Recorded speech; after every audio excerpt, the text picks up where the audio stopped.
Close et je suis le maire de Bruxelles. Bon, on dit bourgmestre en Belgique. Voilà, en Belgique, le maire, c'est bourgmestre. Alors, comme il cumule en plus les fonctions de préfet de police, c'est un grand avantage. Donc, en Belgique, la fonction de préfet de police et de maire est fusionnée. Et il s'appelle donc bourgmestre. Bon, un mot sur ce grand départ du Tour de France. Ici à Bruxelles, c'est énorme pour les Belges et pour Bruxelles.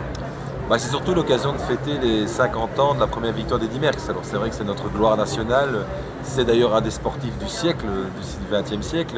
Et donc c'est vrai qu'on voulait vraiment lui rendre cet hommage pour les 50 ans de sa première victoire au Tour, mais aussi les 100 ans du maillot jaune.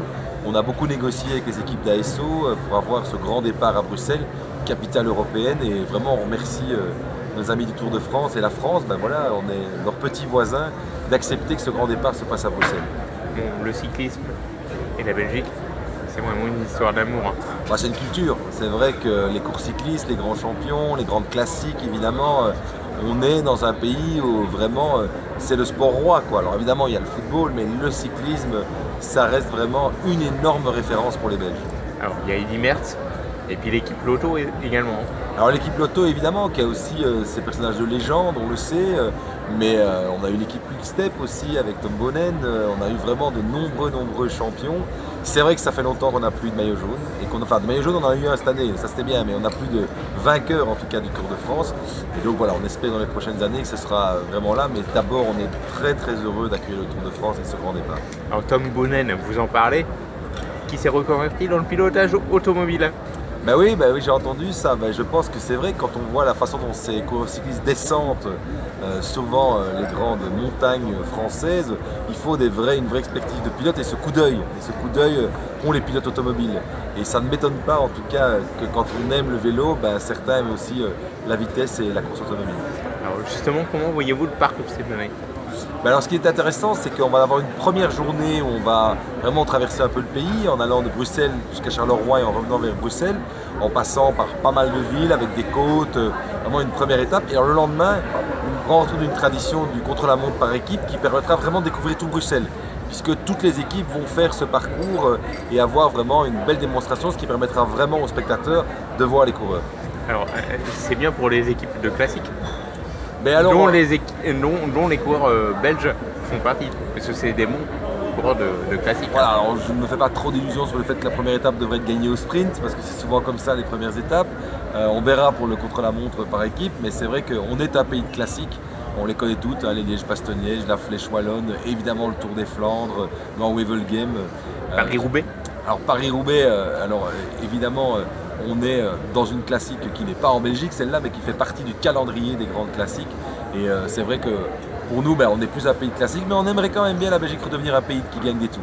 Et puis il y a l'équipe aussi française, nordiste, vous allez peut-être supporter, Cofidis.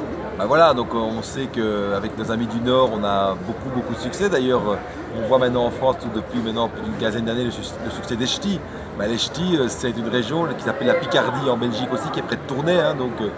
Tournai et Lille, ils ont des liens très forts. Et on sait que ces liens, ils existent et que ce n'est pas simplement une frontière entre nos deux pays, ce sont des populations qui se fréquentent beaucoup et qui se connaissent bien. Alors, parlons également de ce grand départ. Comment va se dérouler ce grand départ ? Déjà quelques jours avant, les équipes arrivent, puis la présentation des coureurs. Donc c'est vraiment dans 6 jours la fête du vélo à Bruxelles avec un paroxysme qui est évidemment le week-end du 6 et 7 juillet où là vraiment on aura les grands départs avec le grand départ le samedi, cette grande étape en ligne et le lendemain ce grand contre-la-montre par équipe. Et donc on attend évidemment beaucoup de monde et on a un pari, c'est de rendre la ville tout en jaune. Puisqu'on fête les 100 ans du maillot jaune, on veut vraiment que ce soit les particuliers, que ce soit les entreprises, que ce soit les centres culturels, tout le monde ait une touche de jaune pour fêter les 100 ans du maillot jaune. C'est un honneur quand on est maire d'accueillir le grand départ du Tour de France. Mais il y a un double honneur. Il y a d'abord l'honneur évidemment d'accueillir le grand départ d'une des plus grandes compétitions du monde, d'une des plus respectables, et aussi l'honneur de célébrer Eddy Merckx, parce que c'est vrai que d'avoir un coureur qui est issu de notre ville et qui a ce passé sportif extraordinaire, oui, on est content de lui rendre ce bel hommage. Dernière question, un mot sur le salon de l'automobile de Bruxelles. J'imagine que là aussi, c'est un honneur, ce salon. C'est un salon, c'est vrai qu'il y a de moins en moins de villes qui ont des salons de l'auto. Nous, il marche très bien. C'est un salon, vous savez, on dit souvent que les Belges, il y a 2 grands salons, le salon de l'automobile et le salon de la construction. Ce sont 2 grands salons qui fonctionnent bien en Belgique. Ici en plus on a une édition, on appelle la petite édition parce que la grande édition est tous les 2 ans, mais on a quelque chose de particulier qui est un stand qui s'appelle le Dream Car. Ce sont vraiment les voitures de rêve. Il y a un palais entier qui est consacré à toutes ces voitures un peu inaccessibles mais qui font tellement rêver, qui sont des merveilles de technologie et de design. Et que voilà, on est très content que la Fédération automobile de Belgique ait décidé de mettre à l'honneur ces constructeurs un peu exceptionnels qui mélangent artisanat et excellence. Alors, on va dire qu'il y a de grands sportifs belges, Eddy Merckx en cyclisme et Jackie X, Monsieur Le Mans. Voilà, Jackie X avec je crois 6 ou 7 victoires au Mans, je ne sais plus exactement, grand pilote de Formule 1. Il y a eu une exposition il n'y a pas si longtemps ici à Bruxelles qui retraçait le parcours de ces 2 grands sportifs.